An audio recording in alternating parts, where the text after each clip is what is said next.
एक जैसे बोलते हैं ना कि एक बहुत बड़ा स्टेज है मेरे लिए और बहुत बड़ा मंच है। तो मुझे जितना भी मेरे घर चलाने के लिए मुझे करना पड़ा वो मैंने किया मम्मी-पापा के लिए। उसके बाद में बोला कि चलो अब तुम पनीर खाया करो, तुम्हारा जब भी तुम पनीर खाते हो तो अच्छा गाते हो। ओ माही वे मोहब्बतां सच्चियां ने मंगता नसीब कोई और माही वे मोहब्बतां। Okay, so welcome to celeb mode सवई। तो नमस्ते।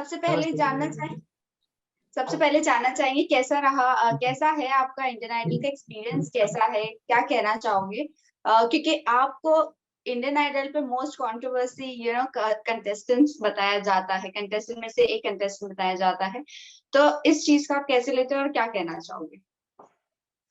हाँ, मैम इंडियन आइडल तो मेरे लिए एक मतलब एक जैसे बोलते हैं ना कि एक बहुत बड़ा स्टेज है मेरे लिए और बहुत बड़ा मंच है।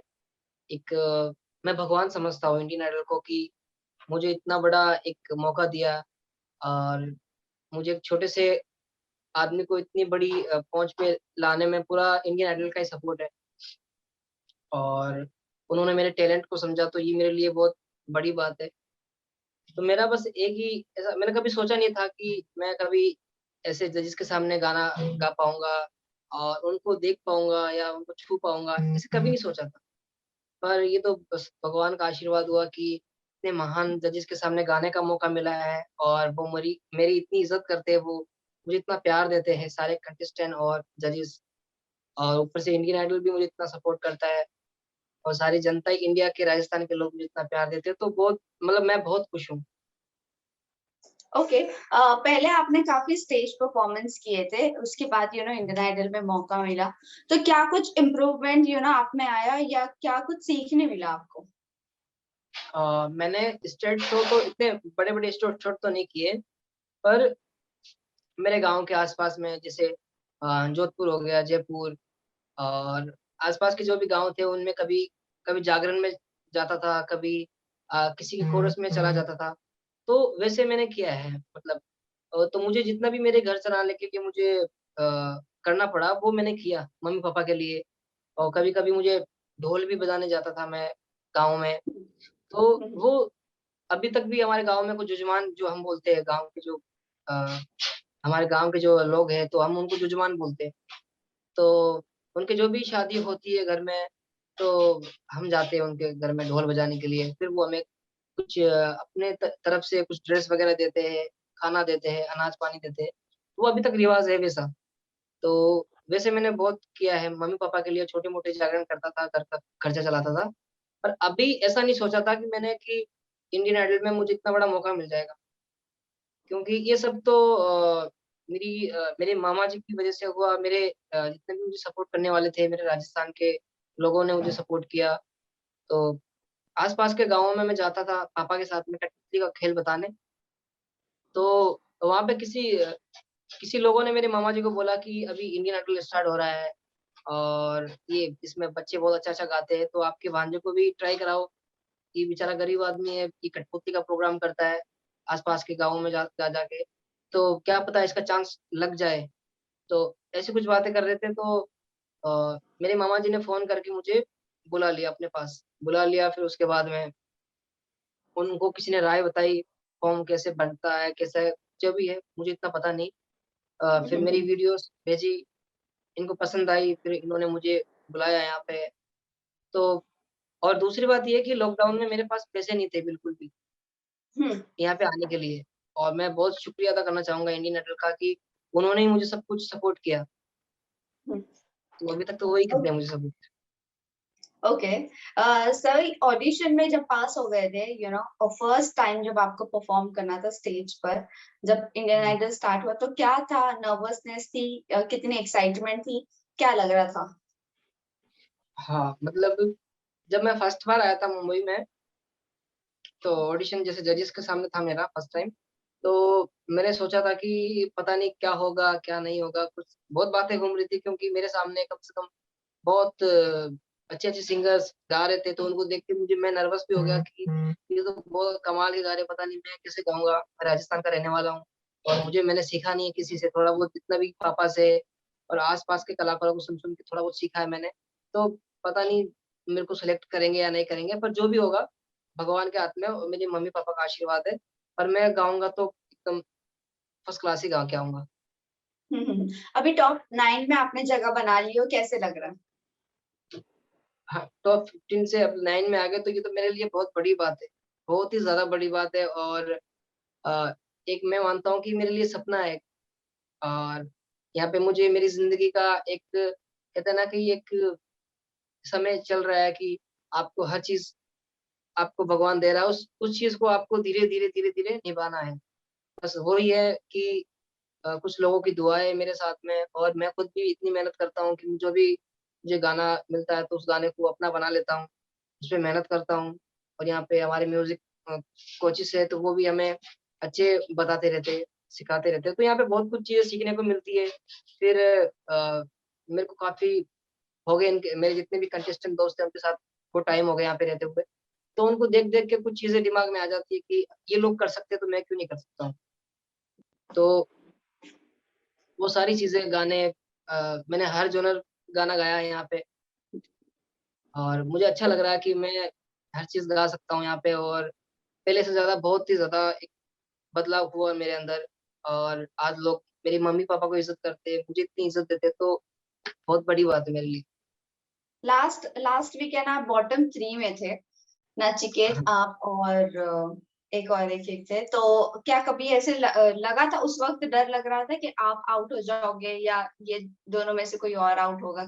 कभी ऐसे लगा था एलिमिनेट आप हो जाओगे, ऐसे कभी लगा आपको? अ, नहीं एक्चुअली सबको ऐसा नर्वस हो ही जाता है क्योंकि इतने बड़े स्टेट से निकलना तो फिर वो मिस कर देते हैं अपने आप को कि यादें जुड़ जाती है, तो वो बड़ा मुश्किल होता है। पर जहाँ तक निकलने और हारने-जीतने की बात है तो मैंने अपने कभी दिमाग में सोचा नहीं कि या मुझे यहाँ पे कॉम्पिटिशन के लिए मैं आया हूँ। पर मैंने ये सोचा कि गाना एक दिल से गाना है और हारना-जीतना सब जजेस के हाथ में है और हुँ। ऑडियंस के हाथ में है। तो वही बात है, वो उनकी सब मर्ज़ी रहती है कि अब नचिकेत भी अच्छा गाता था, सब लोग यहाँ पे अच्छा ही गाते हैं और किसी न किसी को एक-एक करके निकलना ही होगा। अ, तो इसलिए कोई टेंशन वाली बात नहीं है, बस ओके। चलना है अभी आगे। ओके। सभी अगर आपकी बात करें, आपके लिए बीच में बहुत सारी कंट्रोवर्सीज़ चली थी। तो जजेस की तरफ से आपको क्या किस तरह का सपोर्ट मिला जब आपकी कंट्रोवर्सी चल रही थी कि आप पहले से एक सिंगर हो और फिर आपको यहाँ पर परफॉर्म करने का एक मौका दिया गया, आपको इंडियन आइडल मंच पर वापस एक मौका दिया गया है। तो ये सब चीज़ों को किस तरह आप लेते हो और सपोर्ट कैसा मिला आपको जजेस की तरफ से? अ, जजेस से सपोर्ट तो बहुत कुछ मिला है क्योंकि अ, हर चीज़ मैं ये नहीं कह सकता कि नज़रअंदाज नहीं कर सकता कि मुझे या पैसों से सपोर्ट मिला है या वो चीज़ से सपोर्ट मिला है, पर मुझे प्यार मिला है जजेस का। तो प्यार एक बहुत बड़ी बात होती है, आपको भी अब शायद पता है मैम, कि प्यार बहुत बड़ी बात होती है और प्यार मुझे मिला जजेस से वो एक फैमिली वाला प्यार मिला है। तो जभी भी जजेस के सामने हम गाते हैं, तो जजेस जब हमें इतना सपोर्ट करते हैं कि चलो ऑल द बेस्ट अच्छे से गाओ और तो हमें बहुत ये प्राउड फील होता है कि हमारे सामने इतने बड़े महान कलाकार बैठे हैं, उनके सामने गाने का मौका मिल रहा है और नर्वस तो उनके सामने जब फर्स्ट टाइम आए थे, जब थोड़ा बहुत लगता था, पर अभी एक फैमिली सी बन गई है और उनके सामने गाना एक गाने का ऐसे हो जाता है कि उनके सामने कैसे परफ़ॉर्म करना है, कैसे माइक को पकड़ना है, ये सारी चीज़ें उनसे ही सीखने को मिलती है। नहीं, मेरा मेरा सवाल ये था, जब लोग आपके बारे में बुरा बोलते हैं या कुछ भी बोलते हैं कि आप पहले से परफॉर्मर हो, आप पहले से हुँ। सिंगर हो, लेकिन आपको इंडियन आइडल का मंच पर मौका मिल रहा है परफॉर्म करने का, जो कि नए-नए लोगों को मिलता है वहाँ पर, तो इस चीज़ों को आप कैसे लेते हो? हाँ, मैम, ये सच्ची बात है क्योंकि अभी मेरे काफ़ी लोगों ने मेरे बारे में बुरा बहुत बोलते हैं कि हुँ, सवाई भट्ट बहुत पहले पैसे वाला है और ये सारी यस। चीज़ें बहुत अमीर है, शोज़ बड़े-बड़े शोज़ करता है।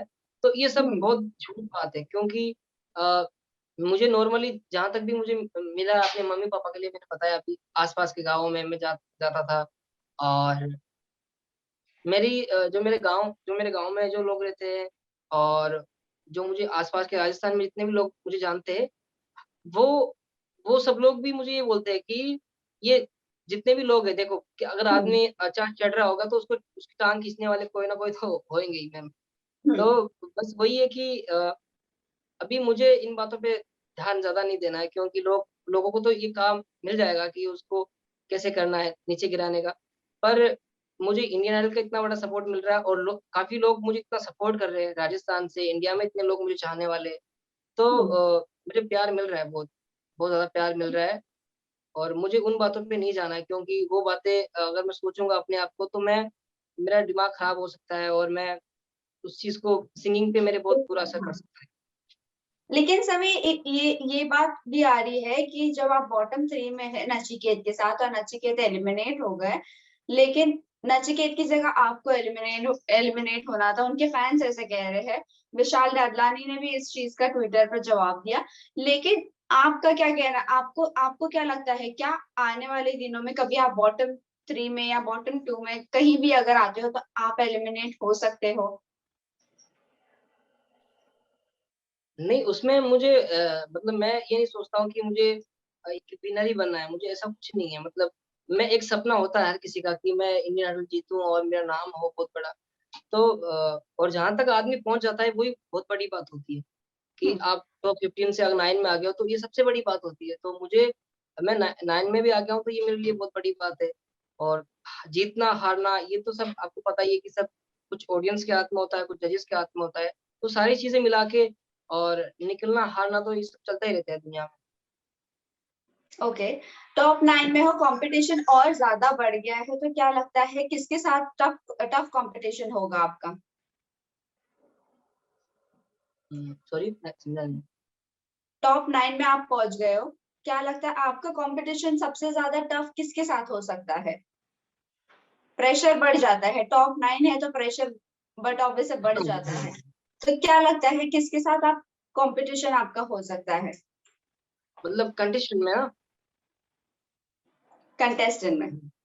जी, तो कंटेस्टेंट में तो जैसे सारे लोग जैसे हम लोग तो अभी यहाँ पे रहते हैं, तो वैसे एक फैमिली जैसा तो है ही है और कंपटीशन भी है, ऐसी बात नहीं, कंपटीशन भी है। तो इसमें कुछ चीज़ें सीखने को भी मिलती है और कुछ चीज़ें ऐसा होता है कि जैसे मुझे ज़्यादा ऐसे मैंने सोचा नहीं है। मुझे जिसके भी साथ में मैं गा लेता हूँ तो मतलब हम सब लोग अच्छा ही गाते हैं सब लोग, मिल-जुल के बढ़िया गा लेते हैं। पर एक हुँ, कंपटीशन जहाँ की बात आती है तो सबका जॉनर अलग-अलग है। तो बराबर। अब मेरा जॉनर है तो वो मैं सूफ़ी भी गा लेता हूँ और राजस्थानी, गज़ल भी, थोड़ा बहुत बॉलीवुड भी गा लेता हूँ। तो ये सब चीज़ और किसी का अलग है, जैसे पवन भाई है तो उनका भी एक अलग अंदाज़ है, पहाड़ी सॉन्ग्स हुँ, का वो हर प्रकार के गाने गा लेते हैं वो। हुँ, दानिश हुँ, भाई भी है, तो हुँ, सब लोग यहाँ पे ऐसे ही है और जैसे दानिश भाई है, तो दानिश भाई के साथ में गाने में थोड़ा मज़ा भी आता है और थोड़ा-सा एक ऐसा लगता भी है कि चलो दानिश भाई के साथ गाने में एक मिलता है ना एक जोश मिलता है और एक सीख मिलती है, तो मैं दानिश भाई के साथ ही गाना मेरे को अच्छा होता है ज़्यादा। ओके। सो अभी रिसेंटली हमने एक वीडियो देखा था जहाँ पे दानिश कह रहे हैं कि आप पूजा किस चीज़ की करते हो? पनीर की? दिन और रात में पनीर, पनीर। ये बताइए आखिर पनीर का क्या राज़ है ये? नहीं, पनीर का तो यहाँ पे आने के बाद में पनीर का राज़ हुआ मेरे से अच्छा। क्योंकि हाँ, स्टार्टिंग में जब मैं मेरा एक था यहाँ मतलब जजिस के सामने था तो जजिस ने हिमेश सर ने मुझे पूछा था कि आज क्या खा के आए हो? मतलब मेरा हुँ, परफ़ॉर्मेंस उस दिन बहुत अच्छा हुआ था, तो बोला कि आप क्या खा के आए हो? तो मैंने बोला पनीर खा के आया हूँ मैं। हुँ, तो उसके बाद में बोला कि चलो अब तुम पनीर खाया करो, तुम्हारा जब भी तुम पनीर खाते हो तो अच्छा गाते हो। तो मुझे ओके। लगा कि पता नहीं जजिस ने सही बोला होगा, मैं भी हुँ, सोचने लग गया उस बातों में। तो जब से मैं पनीर को मैंने सोचा कि ठीक है, पनीर खाऊँगा तो एक वो किसी का होता है ना ऐसा कि वो चीज़ अगर खाऊँगा तो मेरा दिमाग अच्छा चलेगा और अच्छा। तो तो वैसा ही हो गया मेरे साथ। अब जैसे मैं पनीर ओके। खाता हूँ, तो मुझे लगता है कि हाँ, मैं और ज़्यादा अच्छा बेटर दे पाऊँगा। तो पनीर का ये सीक्रेट है। जी, जी। ओके, लास्टली जाते जाते ये जानना चाहेंगे, अभी तक के काफी लेजेंड्स आ चुके हैं यहाँ पर सेट पर, सबसे बेस्ट कॉम्प्लीमेंट किसका मिला आपको? जैसे हमारे शो में जो आए, जो भी स्टार आए उनके लिए ना जी, अ, जैसे आपको अजय जिसने अतुल भी सर आए थे। सराहाया है, अच्छे आपके गानों के ऊपर जिसने भी सराहाया है, जी, क्या जी। कौन है वो बेस्ट? आपको सबसे बेस्ट किसका लगा? अ, सबके कमेंट तो सब अच्छे ही थे, पर ज़्यादा मुझे जब मैंने अजय अतुल सर के सामने गाया था मैंने ढोलक बजा के, तो उन्होंने एक बात बोली थी मुझे कि गाना गाना एक आप गा सकते हो उसको, पर हम्म, ढोलक बजा के गाना बहुत मुश्किल होता है।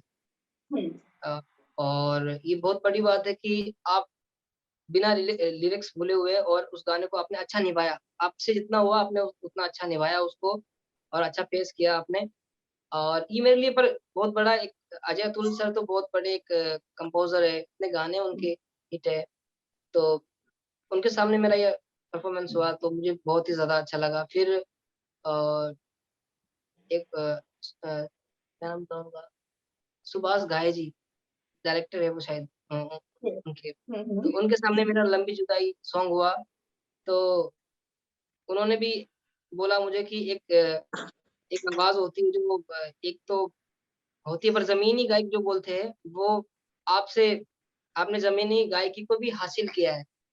हम्म, तो इन्होंने मुझे इतनी बड़ी बात बोल दी तो मैं मतलब उस दिन बहुत ज़्यादा एक अपने आप पे खुश होने लग गया कि मुझे इतने बड़े महान आर्टिस्टों ने मुझे बोला है और मेरे लिए बहुत बड़ी बात है ये। ये पल को मैं कभी नहीं भूल सकता मतलब, कभी भी लाइफ़ में भी नहीं। बेस्ट जज कौन लगता है आपको? मुझे बेस्ट जज तो सारे जज तो मुझे अच्छे ही लगते हैं मैम, पर ज़्यादा अ, मुझे नेहा मैम बहुत ज़्यादा पसंद है।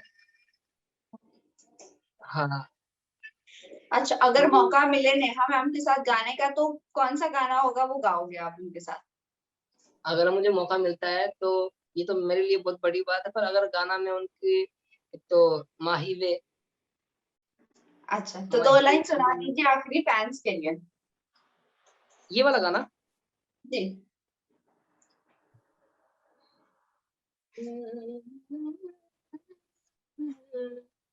एक एक लाइन सुना देता हूँ ठीक है। मैं। ओ माही वे मोहब्बतां सच्चियां ने मंगता नसीबा कोई और माही वे मोहब्बतां सच्चियां ने मंगता नसीबा कोई और तो ये अभी ठीक है, कोई बात नहीं, लास्ट में जाते जाते फैंस एंड व्यूअर्स को क्या कहना चाहोगे? हाँ, मैं जितनी भी मुझे जनता मुझे मुझे इतना प्यार देती है, इतना आशीर्वाद देती है, मुझे सपोर्ट करती है। बस मैं सबसे ये कहना चाहूँगा कि बस आप मुझे ऐसे ही प्यार देते रहें, ऐसे सपोर्ट देते रहें और आपके प्यार की और आपके आशीर्वाद से ही मैं आगे जा सकता हूँ और मुझे अपने माँ-बाप का सपना पूरा कर सकता हूँ, पूरी इंडिया का नाम ऊँचा कर सकता हूँ मैं। तो प्लीज़ मुझे सपोर्ट करें और आप सब लोग खुश रहें और जो भी मेरे जैसे अगर किसी में टैलेंट है, किसी में तो आप उसको ज़रूर उसकी मदद करें और ऐसे मंच तक उसको पहुँचाएँ। Thank you so much, thank you, all the very best, thank you. Bye. Bye.